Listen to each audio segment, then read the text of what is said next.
Um momentinho, Salmo 54, a partir do verso 1, salmo que começamos a meditar há 2 semanas atrás. Salmo 54, a partir do verso 1. A palavra do Senhor vai nos ensinar.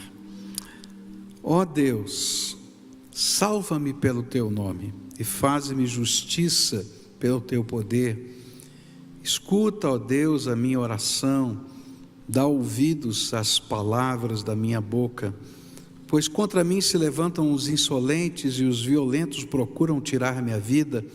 Eles não têm Deus diante de si. Eis que Deus é o meu ajudador, o Senhor é quem me sustenta a vida. Ele retribuirá o mal aos meus inimigos, por tua fidelidade, acaba com eles. E eu te oferecerei sacrifícios voluntariamente. Louvarei o teu nome, ó Senhor, porque é bom, pois Ele me livrou de todas as minhas aflições, e os meus olhos viram a ruína dos meus inimigos. Pai querido, mais uma vez oramos ao Senhor, e nesta hora, quando vamos meditar nas Escrituras Sagradas, te pedimos, vem com o teu Espírito Santo, e fala conosco, Pai. Cada um chega, Senhor, até a tua presença de modo diferente, cada um vem com a sua história, cada um vem com o momento que está vivendo, mas, Senhor, todos nós que estamos aqui ansiamos que o Senhor se revele a nós. Nós queremos, Senhor, sentir a tua presença, ouvir a tua voz, de alguma maneira sermos envolvidos pela tua graça. Então, Pai, usa esse momento para ministrar aos nossos corações. Enquanto o Senhor recebe o nosso louvor, derrama graça sobre nós. É aquilo que oramos em nome de Jesus. Amém e amém. Você pode sentar-se, querido. Nós começamos a estudar esse salmo algumas semanas atrás e descobrimos que esse salmo foi escrito num momento crítico da vida de Davi, que está revelado no primeiro livro de Samuel, capítulos 23 até o capítulo 26. E ele está fugindo de Saul, se esconde numa região desértica da Judéia, é traído pelos seus compatriotas, pelos seus irmãos da tribo de Judá, que passam para Saul todas as informações, detalhes de onde ele está, como poderia ser preso. E aí um exército de 3.000 homens de Saul vem para prendê-lo, cerca o batalhão de 600 homens que Davi conduzia, e eles ficam sem alternativa nenhuma, sem maneira alguma de fugir, quando chega um emissário dizendo para Saul: olha, os filisteus invadiram a terra, você tem que voltar para salvar o seu povo. E ali então eles batem em retirada. E quando isso acontece, Davi reconhece que não foi outra coisa a não ser o poder de Deus que o livrou, coloca ali uma pedra no local, um memorial, que ele chama de pedra da ajuda, para reconhecer o livramento de Deus. Esse é o contexto do que está acontecendo.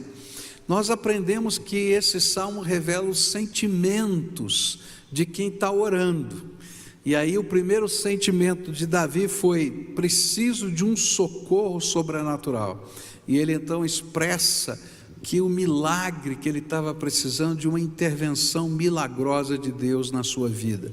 A segunda coisa que nós aprendemos é que o sentimento que estava no coração de Davi era: eu preciso de cura para minha alma ferida, porque ele vai dizer: olha, se levantaram pessoas contra mim, pessoas que falam coisas insolentes, pessoas que querem tirar a minha vida, pessoas que não entendem o que o Senhor está fazendo comigo, eu preciso de cura para minha alma. E aí então Deus vai trabalhando, e a gente vai vendo na história de 1 Samuel, como Deus vai trabalhando essa cura da alma de Davi. Mas nessa manhã, eu queria olhar para o próximo sentimento de Davi, e ele vai revelar esse sentimento nos versículos 4, 5 e 7, onde ele vai dizer assim: Senhor, eu preciso reconhecer o que o Senhor tem feito por mim. E é interessante porque agora o Salmo começa a mudar o seu tom. No primeiro momento ele está clamando por intervenção e clamando por cura. Agora ele começa a louvar a Deus. E ele vai nos ensinando como é que isso vai acontecendo na sua alma. E o terceiro sentimento, então, é essa necessidade de reconhecer o que o Senhor já tinha feito por ele.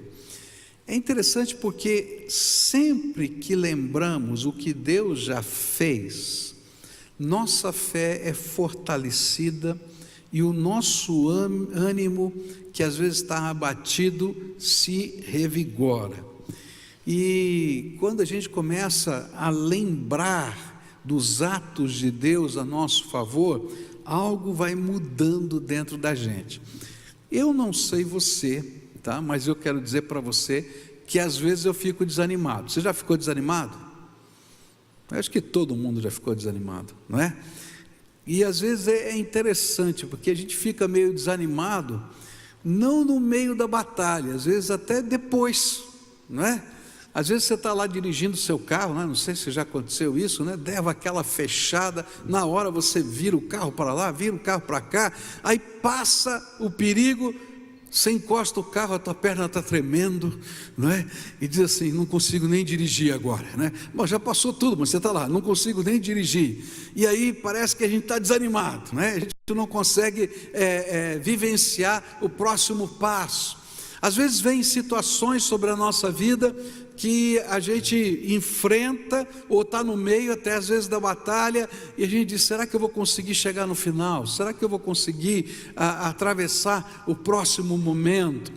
E são nestas horas que nós precisamos lembrar o que Deus já fez na nossa vida. Toda vez que nós começamos a lembrar o que Deus já fez na nossa vida, dentro de nós se revigora a fé, nasce outra vez a esperança, e é disso que Davi está falando. Ele vai dizer, olha, Senhor, eu preciso lembrar o que o Senhor já fez, os atos do Senhor na minha vida. E a primeira coisa que ele vai lembrar, Deus é o meu ajudador, a minha rocha de ajuda. Essa palavra aqui tem tudo a ver com aquilo que Samuel disse quando colocou lá uma pedra memorial e disse, Ebenezer, até aqui me ajudou o Senhor. E depois Davi colocou essa pedra, não é? E disse, essa aqui é a minha pedra de ajuda. Não é que tivesse poder naquela pedra, ele simplesmente estava marcando o lugar da ajuda de Deus. E ele está dizendo, olha, não é a pedra, é o Senhor é o meu ajudador. E ele está tentando lembrar não apenas do que Deus já tinha feito naquele instante, mas de tudo quanto Deus já tinha feito na vida dele. Há algumas coisas que são tremendas e que às vezes a gente sabe até de cor os versículos, mas a gente não lembra que isso está acontecendo nesse instante. A palavra do Senhor diz assim, que os anjos do Senhor se acampam ao redor daqueles que o temem e os livra. Nesse instante, agora, anjos de Deus estão acampados ao seu redor. Já parou para pensar nisso? Algo de Deus está acontecendo agora, nesse momento. Ele é o meu ajudador. A palavra do Senhor vai dizer para a gente que, promessa do Senhor Jesus, né, que Ele não nos deixaria órfãos, mas que Ele enviaria o seu Espírito Santo, e o seu Espírito Santo seria o nosso conselheiro, o nosso ajudador, aquele que nos daria a sua paz, aquele que nos faria lembrar de tudo quanto Ele tem dito e nos ensinaria os passos. Nesse momento, aquele que é a sua pedra de ajuda, colocou o Espírito Santo dentro de você. E Ele está lhe ensinando, mesmo quando você não entende que é Ele que está fazendo. Às vezes a gente olha para as circunstâncias da vida e pode imaginar que as coisas que estão acontecendo são uma coincidência. Alguém poderia dizer, não, esse emissário que veio aqui por uma coincidência, né? Ou alguém vai dizer, não, foi sorte, né? Sorte de Davi, chegou bem naquela hora. Mas Davi disse, não, o Senhor é a minha pedra de ajuda. Os anjos do Senhor se acampam ao nosso redor, o Espírito de Deus está dentro de nós, Ele está fazendo coisas que às vezes eu não percebo, mas estão acontecendo, e são a graça de Deus sobre a nossa vida, as graças de Deus sobre a nossa vida. A palavra do Senhor vai dizer para a gente, e essa é uma coisa que às vezes a gente esquece, né, que quando você chora, Deus recolhe no seu odre cada uma das suas lágrimas e escreve no seu livro a razão delas. É disso que Davi está falando. Deus é o meu ajudador.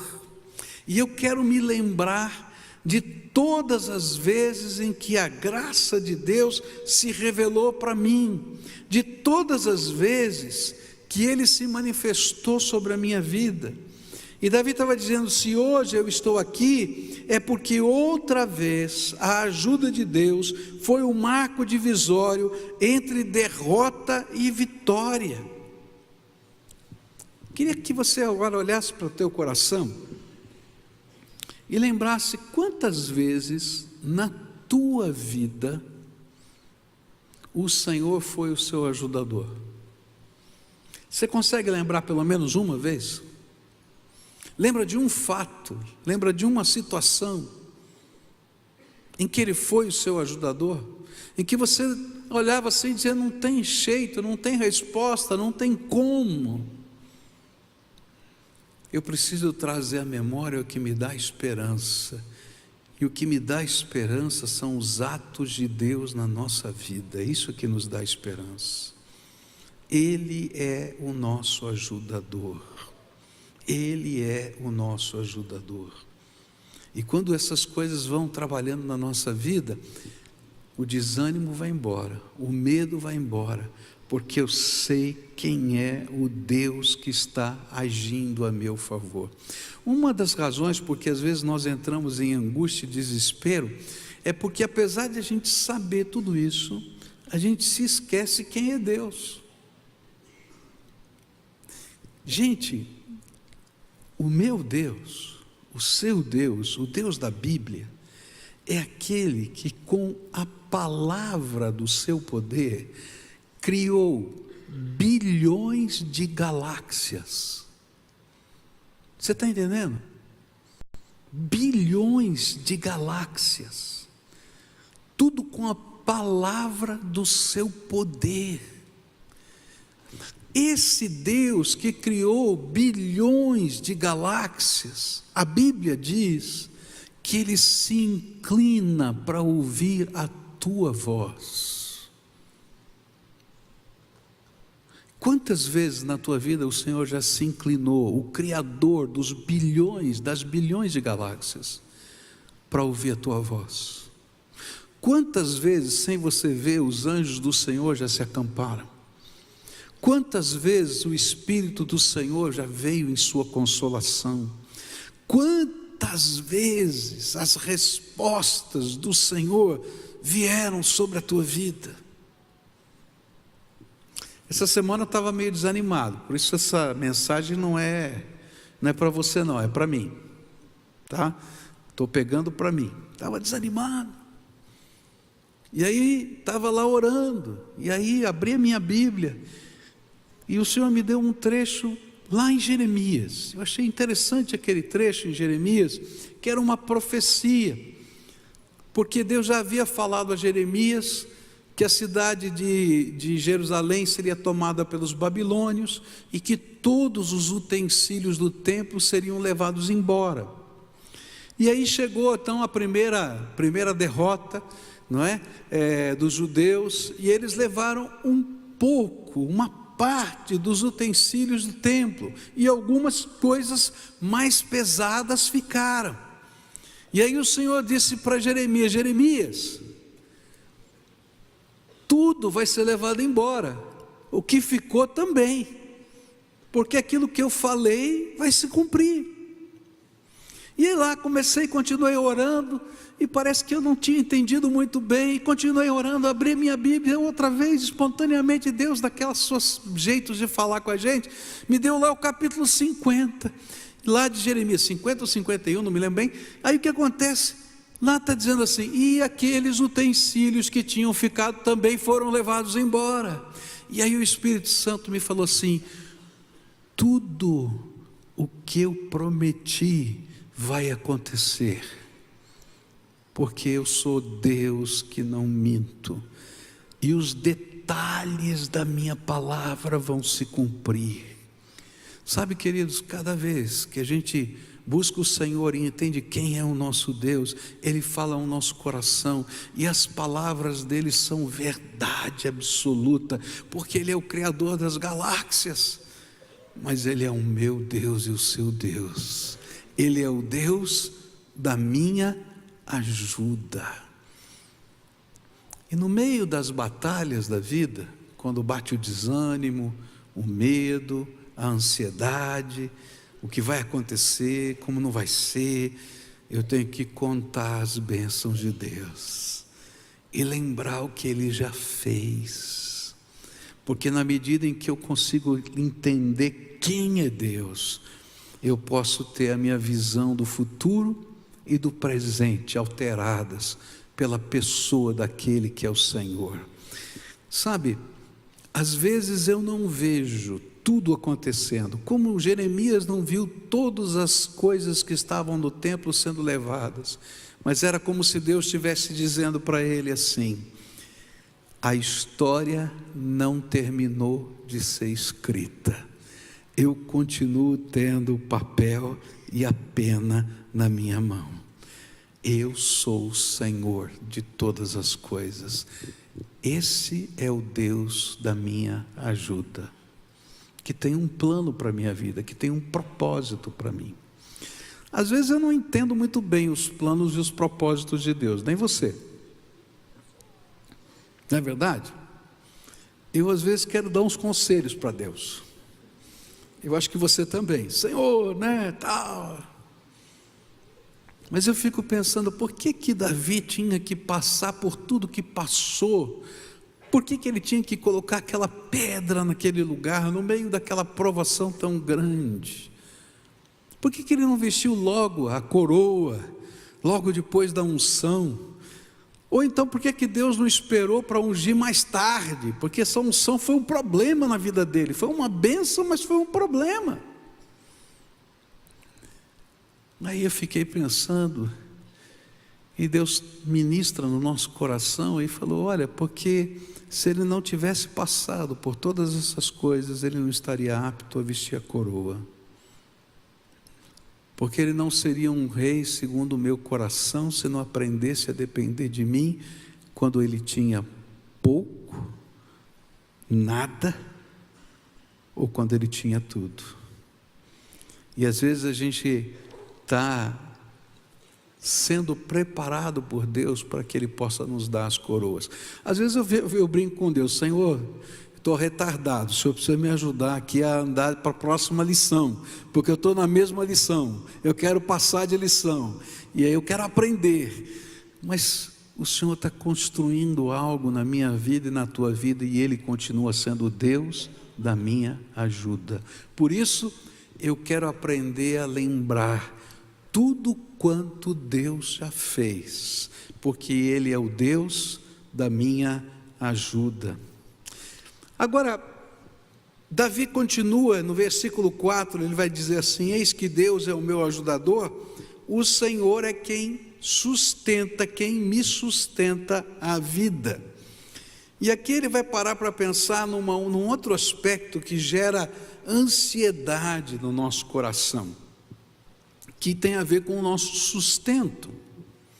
Agora você pode imaginar, Davi, ele está no deserto, fugindo do inimigo que é Saul, um inimigo que o perseguia em todo lugar que ia. Ele não estava sozinho, ele tinha uma tropa de 600 homens com ele, não tinha qualquer intendência, qualquer área do exército para suprir aquela sua tropa, e ainda no meio de irmãos da tribo de Judá que o traíam, e ele tinha agora que ir para outros lugares mais desérticos do que esses para fugir de Saul. Como é que eu vou conseguir água para esse povo? Como é que eu vou conseguir comida para esse povo? Como é que eu vou conseguir que a tropa tenha ânimo? Como é que eu vou conseguir ter missão para esse povo? Só Deus. Você já pensou como Deus tem sustentado a sua vida?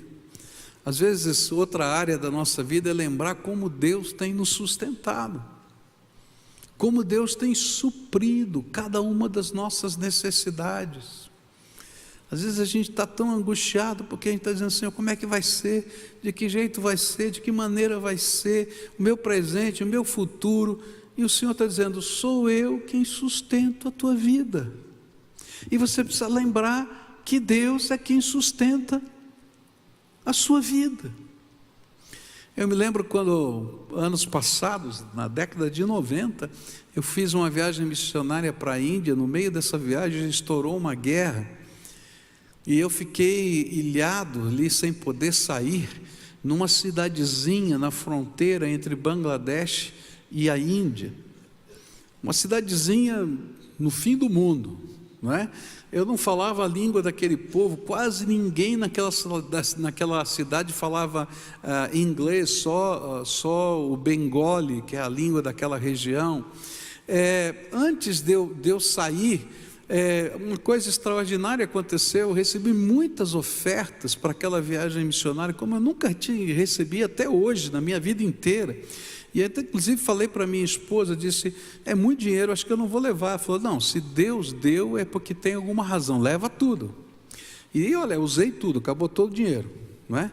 Mas chegamos naquela cidade, ficamos numa pensão lá. Pensão naquela região da Índia é muito diferente do que você pode imaginar numa pensão no Brasil. É um galpão, né, onde você pega a sua esteira, estende e dorme no chão junto com uma multidão, né?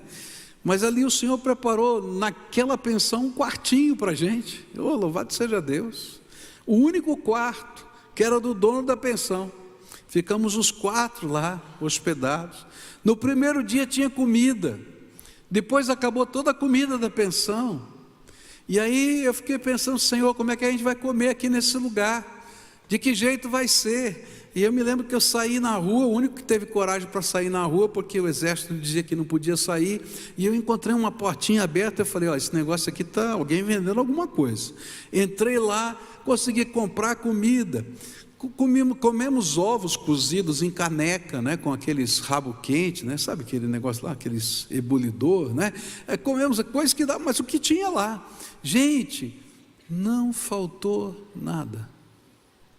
Porque Deus é quem sustenta a minha vida e a tua vida.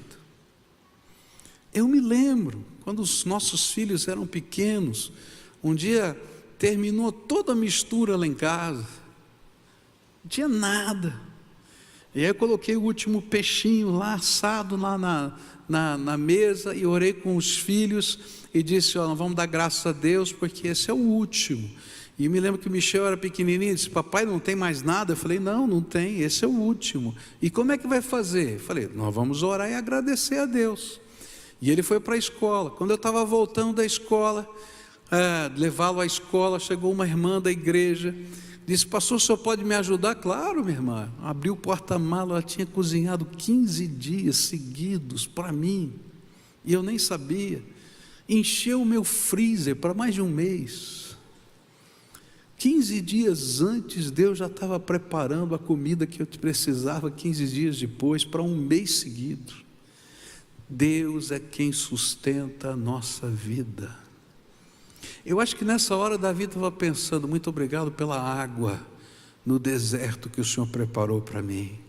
Muito obrigado por esse pão que a gente está comendo aqui. Muito obrigado, Senhor, porque o Senhor é quem sustenta a minha vida, e porque o Senhor me sustenta, sustenta os 600 que estão comigo. E essa é uma coisa tremenda, porque Deus nos sustenta, a bênção dele se espalha para aqueles que estão ao nosso redor, porque Deus é bom. Deus é bom, mas eu preciso lembrar o que Ele já fez. Você já lembra? Você é capaz de lembrar as vezes em que os milagres de Deus, não apenas do socorro, no momento da angústia veio sobre você, mas também do sustento de Deus veio sobre a tua vida? Momentos que você imaginava que não dava, que não tinha jeito, que não sabia como, e o Senhor veio e abençoou, e deu graça. Deus é quem sustenta a minha vida. A terceira coisa que Davi vai colocar diante de Deus, está nos versículos 5 e 7, ele diz assim: e ele retribuirá o mal aos meus inimigos, por tua fidelidade acaba com eles, pois ele me livrou de todas as minhas aflições, e os meus olhos viram a ruína dos meus inimigos. E aqui ele está dizendo: Senhor, me permite ver como o Senhor lida com os que me machucam. É interessante isso aqui, né? Porque Davi, do jeito que ele faz essa oração, ele reflete o coração do homem. Tem momentos, né, quando alguém machuca você, não é? Que dá vontade de falar assim: Senhor, pega esse cara agora, torce. Fala a verdade, não deu vontade já? Davi vai falar: Senhor, mesma coisa que você. Mas depois ele faz o contraponto, e diz: mas Senhor, ó, deixa eu ver como o Senhor trabalha desse processo. E é interessante isso, como Deus vai trabalhando a nossa vida com os nossos sentimentos misturados. E aí Deus vai ensinar para Davi alguma coisa tremenda, é que Ele trabalha com essas pessoas que nos machucam de duas maneiras. Ora, com graça.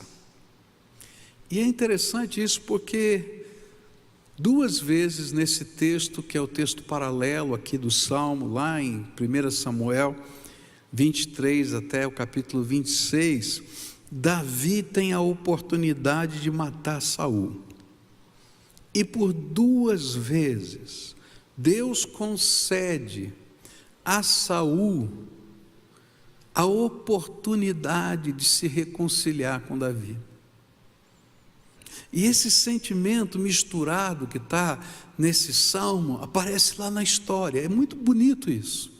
A primeira vez, ele está escondido no fundo da caverna, Saul está lá, e ele então sente o desejo de matar Saul. E quando ele vai lá, com a espada na mão, ele não mata, ele corta um pedaço da túnica de Saul. E a Bíblia ainda vai dizer que depois que ele cortou o pedaço da túnica de Saul, ele se sentiu mal por ter feito isso. Olha que coisa interessante, né? Já se viu aqui no sentimento de Davi, essa coisa misturada? Quando ele pegou a espada, não era para cortar a túnica, não, era para cortar a cabeça mesmo. Chegou lá, ele não teve coragem de cortar a cabeça. Ele vai lá e corta um pedaço da túnica, mas depois vai embora e diz: nem a túnica devia ter cortado, porque ele é ungido do Senhor. Ainda que Deus tenha tirado a unção dele para dar para mim, ele ainda é o ungido do Senhor, não devia nem ter cortado a túnica. E aí então ele vai com aquele pedaço da túnica e diz: olha, Saul, Deus te deu na minha mão, mas não é isso que Ele quer que eu faça. Ele quer que eu te mostre a graça dele outra vez. E Saul diz: não, vamos nos reconciliar. Mas passa algum pouquinho de tempo, Saul volta a persegui-lo outra vez. E aí eles se encontram de novo, e Saul não vê que ele estava lá. E aí o seu general vai dizer para ele assim: não, dessa vez deixa que eu vou, que é uma lançada só e esse homem está morto. Senão você vai lá, corta a túnica, não dá certo. Eu vou lá com uma lança, resolvo logo. Ele diz: não, ele é ungido do Senhor, não vou tocar nele. E outra vez ele pega a lança de Saul, e levanta e diz: aqui, está vendo a tua lança? Outra vez o Senhor te colocou na minha mão. E sabe o que é que Deus está ensinando para Davi? Nessa bênção, que isso era bênção, é que ora, eu vou tratar aqueles que te machucam com a minha graça, da mesma maneira como eu trato com graça com você. Quem já brigou aqui com o seu irmão? Já brigou com o seu irmão? Tem alguns aqui que já brigaram assim, de dar murro mesmo, soco, pontapé, assim? Tem? Eu já. Só que quando eu fazia isso, meu pai ia lá e me dava uma surra. Que dizia assim: o pai dele sou eu, não é você não. O pai dele sou eu, quem cuida desses assuntos sou eu. E sabe, a família ensina uma coisa tremenda para a gente. Quem vai tratar daquele que está nos ferindo é Deus. E às vezes Ele vai tratar com graça, da mesma maneira como Ele trata com graça com você. Não é interessante porque a palavra do Senhor vai nos ensinar isso, né? A palavra do Senhor vai dizer assim: com a medida que vocês medirem, vocês serão medidos. A palavra do Senhor vai dizer para a gente também, na oração do Pai Nosso, lembra da oração? Pai, perdoa os nossos pecados, assim como nós o quê? Não ouvi, de novo, perdoamos os nossos devedores. Olha, na maioria das vezes nós encurtamos um pouquinho a oração. A gente diz assim: Pai, perdoa os nossos pecados, ponto. Não é verdade? Quantas vezes você ora, tá? E pede perdão dos pecados, mas você não diz assim como nós perdoamos os nossos devedores. Não é verdade isso? A gente põe o ponto ali. Mas a Bíblia vai ensinar para a gente que Deus está no controle, não apenas das galáxias, e não apenas Ele é a nossa ajuda, e não apenas Ele é o nosso sustento, mas é aquele que está tratando das questões da nossa vida, e algumas vezes Ele vai tratar com graça, porque Ele é Pai. Mas a Bíblia também vai dizer para a gente que outras vezes Ele vai tratar com juízo. E Deus fez isso com Saul, quando definitivamente o Senhor colocou a coroa na cabeça de Davi. Já havia feito isso quando retirou de Saul a unção e mandou colocar sobre Davi.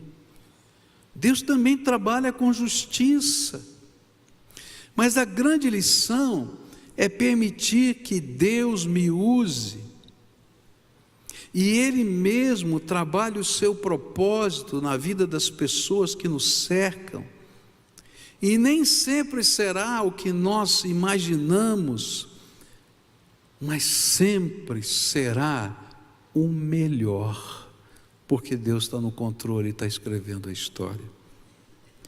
Deus está trabalhando, é isso que Davi vai dizer nesse salmo: e eu vou ver com os meus olhos o seu bom trabalho. Ainda que a minha alma esteja dividida, ora está pensando nisso, ora está pensando naquilo, ainda que eu tenha todos esses sentimentos humanos, eu vou ver com os meus olhos o bom trabalho de Deus, porque Deus é bondoso para comigo, mas Deus é bondoso por natureza. E se Deus é bondoso, Ele conhece o coração de cada homem. E quanta bondade de Deus é preciso para que Ele possa trabalhar o coração de um homem pecador como eu, ou como os outros. Deus é fiel para com cada uma das suas promessas, e elas estão se cumprindo cada dia. Por isso eu creio que ainda verei se cumprir as que ainda não se cumpriram. Mas Davi está dizendo: hoje eu celebro o livramento da minha aflição. Cada marco, cada pedra de ajuda precisa ser um memorial de celebração à fidelidade de Deus. Por isso, em tempos de angústia, eu preciso aprender a contar as bênçãos de Deus. Eu queria, nesse momento, fazer um exercício de fé com vocês. Nós vamos cantar a primeira estrofe de um hino. Muitos sabem até de cor. Conta as bênçãos, conta quantas são, recebidas da divina mão. Uma a uma, dize-as de uma vez, e hás de ver surpreso quanto Deus já fez. Nós vamos cantar a primeira estrofe desse hino, e depois nós vamos orar. Você vai orar. E o exercício de fé lembra pelo menos uma coisa, pelo menos uma. Mas se tiver mais de uma, lembra duas, lembra três. Momentos da sua vida em que Deus te abençoou, que os anjos do Senhor se acamparam, sua lágrima foi recolhida no odre, a intervenção de Deus veio sobre a tua vida, uma promessa se fez e se cumpriu. A gente vai cantar e depois a gente vai orar. Depois a gente vai cantar a segunda estrofe. E na segunda estrofe, quando nós terminarmos de cantar, nós vamos fazer orações de fé.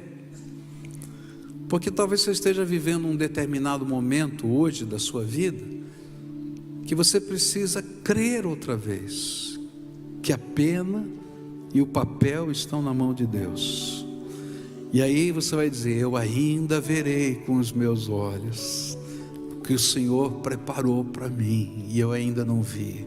Então agora fica de pé, canta comigo essa primeira estrofe, e depois a gente vai fazer a primeira parte desse exercício.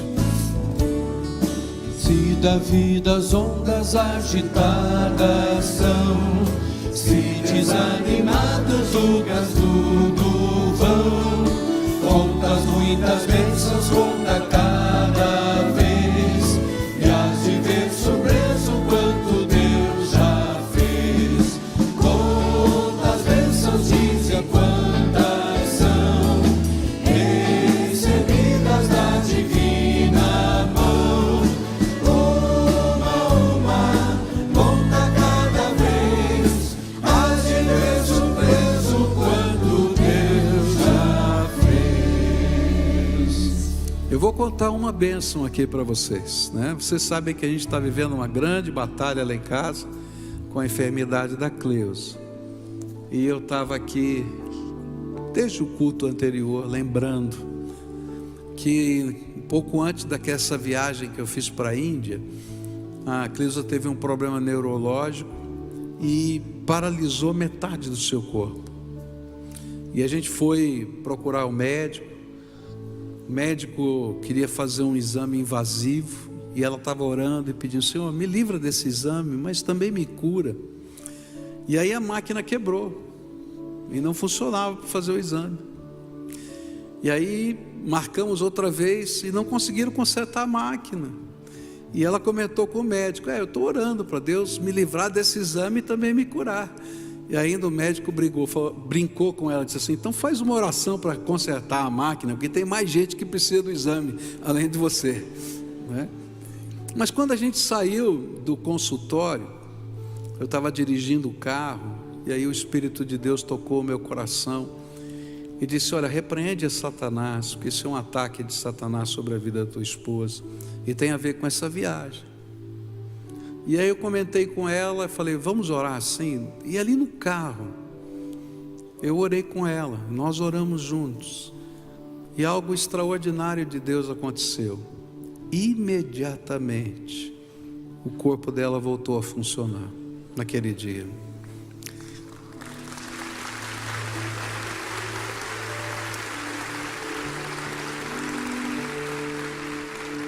Por que eu estou contando a bênção? Porque eu ainda vou ver o que Deus vai fazer. A gente conta as bênçãos, lembra de tudo que Deus já fez, das coisas que a gente tem resposta, das coisas que a gente não tem resposta.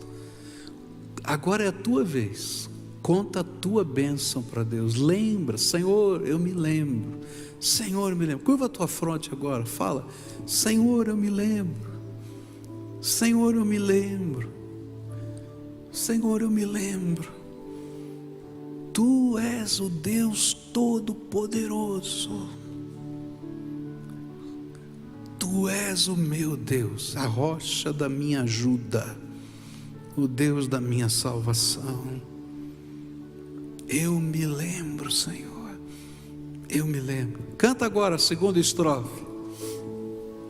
Tens acaso mágoas, dura é teu lidar, é pesada a cruz que tens de suportar. Contas muitas bênçãos, não duvidarás, e cantando alegre os dias passarás. Quantas bênçãos diz e quantas são recebidas da divina mão. Uma a uma, conta cada vez, hás de ver surpreso quanto Deus já fez. Agora é sua oração de fé. O que que você precisa ver ainda? Eu já sei o que eu vou orar. Então diga aí, Senhor, eu ainda verei com os meus olhos. Eu ainda verei com os meus olhos. Eu ainda verei, Senhor. E coloca isso diante do Senhor. Eu ainda verei com os meus olhos. Eu ainda verei com os meus olhos. Porque Tu és o Deus da minha ajuda, o Deus que sustenta a minha vida, o Deus que me ensina a enfrentar os conflitos da minha própria alma. Tu és o meu Deus. Canta conosco a segunda e terceira estrofes. Vires outros com riqueza e bens, lembra que tesouros prometidos tens. Nunca os bens da terra poderão comprar a mansão celeste em que Tu vais morar. Quantas bênçãos diz e quantas são recebidas da divina mão. Uma a uma, conta cada vez, hás de ver surpreso quanto Deus já fez. Seja teu conflito fraco ou forte aqui, não te desanimes, Deus será por ti. Seu divino auxílio derrotando o mal, te dará consolo e paz celestial. Quantas bênçãos diz e quantas são recebidas da divina mão. Uma a uma, conta cada vez, hás de ver surpreso quanto Deus já fez. Aleluia! Louvado seja o Senhor, louvado seja o Senhor. Queria convidar você para a gente concluir esse estudo hoje à noite, quando a gente vai falar sobre oferta de louvor, sacrifício de louvor a Deus, porque o Salmo vai terminar com isso. Senhor, livremente, espontaneamente, eu quero oferecer sacrifícios de louvor ao Senhor. E aí a gente vai falar sobre o culto da nossa alma a Deus. Agora nós vamos fazer